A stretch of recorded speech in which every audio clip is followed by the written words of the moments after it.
চোখে ঘুম নিয়ে চলে আসলাম। জীবনে বড় হতে গেলে অনেক পরিশ্রম করতে হবে, পরিশ্রম ছাড়া কোনো অপশন নাই। ইজি টু বলতে কখনো লাইফ হয় না, শর্টকাটে কখনো সফলতা অর্জন করা যায় না। আসসালামু আলাইকুম প্রিয় দেশবাসী, যে যেখান থেকে এই ভিডিওটা দেখছেন অবশ্যই পেজটা ফলো করে দিবেন। চোখে ঘুম নিয়ে চলে আসলাম ওই জমিটাতে চাষ করা হয়েছে, কিন্তু কি উৎপাদন করা যায় সেই জন্য এখানে চলে আসলাম। এখানে দেখছেন বেড করা হয়েছে, সেটা আমি আপনাদের দেখাচ্ছি। আর আমি বেডগুলো খুব সুন্দরভাবে লাইন করে সারিভাবে ডিসিপ্লিন মেনটেন করে দিচ্ছি, কারণ বেড যদি সুন্দর নয় তাহলে ফসল উৎপাদন করা যাবে না।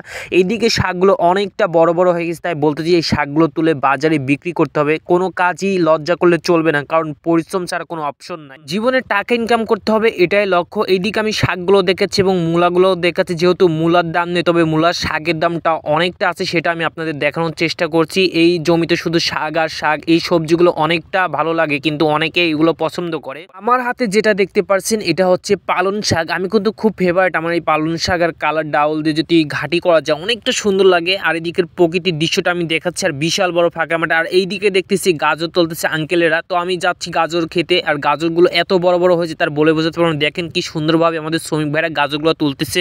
অক্লান্ত পরিশ্রমের মাধ্যম দিয়ে কৃষকরা গাজর এত সুন্দর তৈরি করেছে। গাজর এত হয়েছে, যা হাইব্রিড গাজরগুলো এত পরিমাণ হয়েছে যা ফেটে গিয়েছে, এত পরিমাণে উৎপাদন করছে গাজর এখানে। আর এখানে গাজর, শাকসবজি, আপনার সিম, বেগুন সব কিছু এখানে উৎপাদন করা হয়। তো আমি আজকে চলে আসলাম সিমের এই বাগানটাতে, এখানে দেখাবো। আজকে ভিডিও পর্যন্ত সবাই ভালো থাকবেন, সুস্থ থাকবেন।